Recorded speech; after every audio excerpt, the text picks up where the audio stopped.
চাওক এই সিন্ডিকেটৰ যিটো সংস্কৃতি এইটো কংগ্ৰেছৰে সংস্কৃতি গতিকে কংগ্ৰেছ বিৰোধী দলত থাকিলেও সিন্ডিকেটৰ পইচা লোৱাৰ হেঁপাহৰ পৰা আঁতৰি থাকিব নোৱাৰে আৰু ভূপেন বৰা ডাঙৰীয়াই সেই হেঁপাহটো চাগে আঁতৰাই ৰাখিব পৰা নাছিল যাৰ কাৰণে তেওঁৰ সতীৰ্থই তেওঁৰ নাম কৈ কয়লা ব্যৱসায়ীৰ পৰা ধন দাবী কৰাৰ অডিঅ' আজি আপোনালোকে পাইছে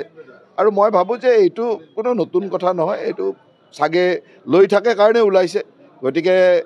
কংগ্ৰেছৰ যিটো সংস্কৃতি এই সংস্কৃতিটো ভূপেন বৰাই ধৰি ৰাখিছে তাৰ কাৰণে তেখেত প্ৰকৃত উত্তৰাধিকাৰী গতিকে মই ভাবোঁ যে কংগ্ৰেছৰ যোগ্য উত্তৰাধিকাৰী হ'বৰ কাৰণে ভূপেন বৰা সমৰ্থ হৈছে কথাটোতো কংগ্ৰেছ আজি কি পৰ্যায়ৰ পৰা কলৈকে আহিলে আপোনালোকে দেখিলে তাৰ কাৰণ এইটোৱে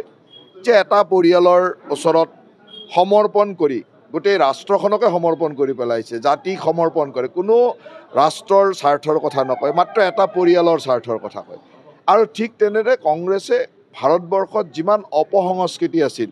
সেই সিন্ডিকেটেই হওক সাম্প্ৰদায়িকতাবাদেই হওক যিমান অপসংস্কৃতি আছিল সেইবিলাকৰ পৃষ্ঠপোষকতা কৰিছে আৰু সেইকাৰণে ৰাইজে আঁতৰাই আনি এতিয়া এটা কংগ্ৰেছ শূন্য পৰিৱেশলৈ আনিছে আৰু মই ভাবোঁ যে এই গতানুগতিক ধাৰাৰে গৈ কংগ্ৰেছ এদিন ভাৰতবৰ্ষৰ বুকুত নোহোৱা হৈ যাব পঞ্চায়ত নিৰ্বাচনত যি সময়ত অন্য দলবিলাকে ভাৰতীয় জনতা পাৰ্টি অসম গণ পৰিষদ ৰাভা হাছং বা আমাৰ মিত্ৰ দলসমূহ য'ত গাঁৱে গাঁৱে পঞ্চায়ত নিৰ্বাচনৰ কাৰণে দৌৰি ফুৰিছে তেতিয়া ভূপেন বৰাই ক'ৰবাত আহমেদাবাদ গৈছে ক'ৰবাত গাদী ৰক্ষাৰ কাৰণে গৈ তাত প্ৰচেছন কৰি আছে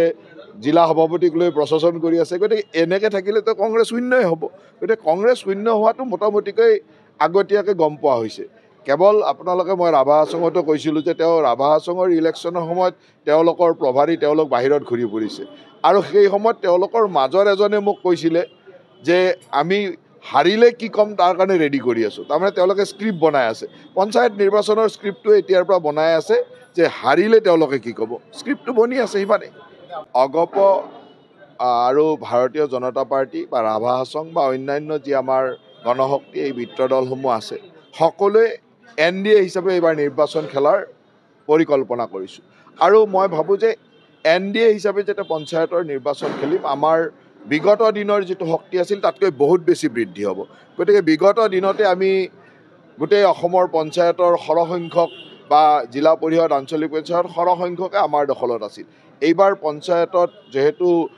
মানে চিম্বললেছ হ'ব তথাপিতো মই ভাবোঁ যে আমাৰ সমৰ্থিত বা আমাৰ শুভাকাংক্ষীসকলে জিকি আহিব আৰু AP আৰু ZPCতো একেবাৰে চুইপ কৰিব যিটো ভাবিব নোৱাৰা আপোনালোকে হয়তো এতিয়া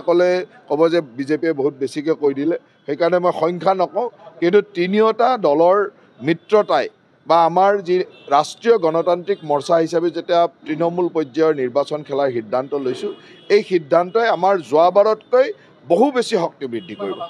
চাওক যোৱাবাৰেই শতাংশটো ওলাই লওক তাতকৈ বৃদ্ধি হ'ব বুলি কৈছোঁ যে তাতকৈ বহুত বেছি বৃদ্ধি হ'ব